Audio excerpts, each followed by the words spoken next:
Hi everyone, welcome back to the channel. I'm Dice, and today I'm just going to show my 50-point army list for DEFCON 2, which was a very special tournament, so strictly for beginners, but of course anyone can come and have a go at FIrestorm Games. It was held a week ago, and it's a nice introductory sort of tournament, a friendly one, just to have a few free friendly games, just to get to learn the rules, meet new people, and just have some fun. So the army lists themselves weren't particularly competitive, even though I must confess I'm not 100% certain what makes a competitive list. But anyway, this is my 50 points. So a quick overview. First of all, we'll begin with a T55 AM battalion. So we have the unit or formation commander here, then 3 units of T55s with multiple shades of green, and maybe a little dust effect on that one. That was a speed paint job on one nighter. And then, of course, we have the last platoon with mine plow devices, which became very useful in the second game I played on DEFCON. And then, of course, we have a wheeled motor rifle battalion with formation commander, and 2 units or platoons with OT-64 transports. So with 50 points, you're trying to be economical with your points, particularly even though we're using dynamic points. So basically T72Bs are a tiny bit cheaper.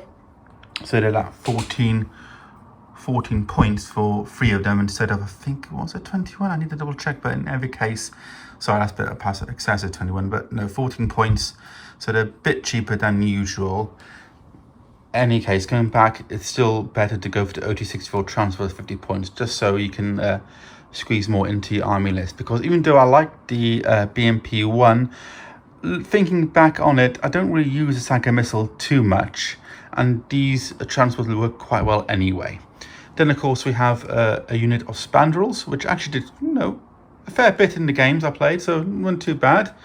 And then, of course, a small amount of AA, just in case of any aircraft. Even though at 50 points, it's unlikely you're going to get too many aircraft. Even though in my first game, I did come across 2 frogfoots, but they were fine. It wasn't too bad. So that's the 50 points. We played 3 games over some really nice, unique looking maps, which I'll post in this YouTube video as well. I played twice on this Kuwait oil field map, which was quite interesting, little bit of terrain to play on. And that first game was quite a nice game, very friendly chap, first game playing, so we just took it slowly and we went through different various rules and that kind of thing, and it was quite a good game. I managed to clinch that one, 8-1, which was good for me for tournament play, but it was a very hard fought game. It really went down to the wire. We went to multiple assaults of my infantry and repeated machine gun fire from my T55s, and my T72Bs here pretty much going neck and neck with 3 T80s, which is quite a challenge because the T72, it's a good tank, but I need to make sure I use it properly, because in a few more games here, playing, for example, the first mission counter-attack, you can see that looking at the information on the map here, is that the enemy reserves come along my flank. So I need to make sure my T-72Bs are positioned where they're facing front armor, because we managed to get a couple of side shots with his T-80s, resulting in 2 of them being destroyed, with my final one playing neck and neck with his final T-80. So it really was a close run thing with them, but still, nevertheless, they pulled through in the end. And I have to say, in this particular army at 50 points, they were very useful. To the point of which I was thinking maybe I should perhaps have one big formation at 50 points and more T-72Bs, but I'll have a think about that. The other 2 games went well, but once again, I just need to think about my tactics more with my T-72Bs.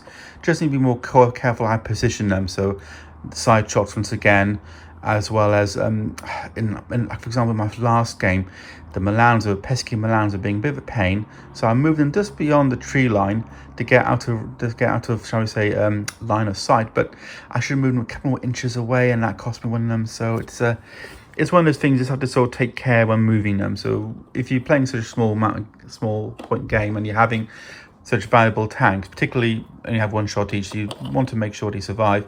Just be careful when you're moving them around. Make sure they're not getting a line of sight. Overall, this is an interesting little 50-pointer. The T-55s are very good as a unit going forward, softening up the enemy, helping with the infantry coming into assaults.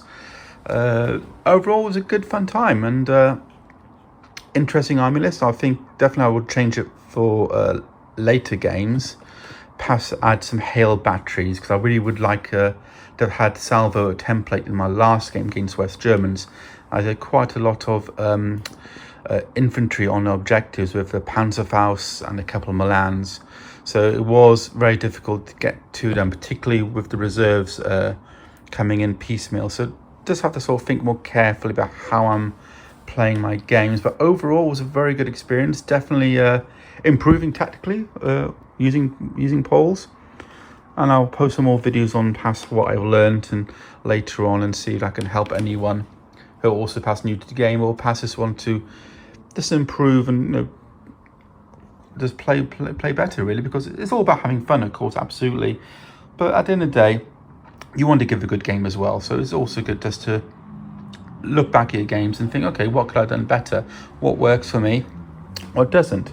But ultimately, my advice when playing games of Team Yankee or any wargaming is just to use the units that you like to use, because you'll be interested in these units and how they work and what you can do to make them work.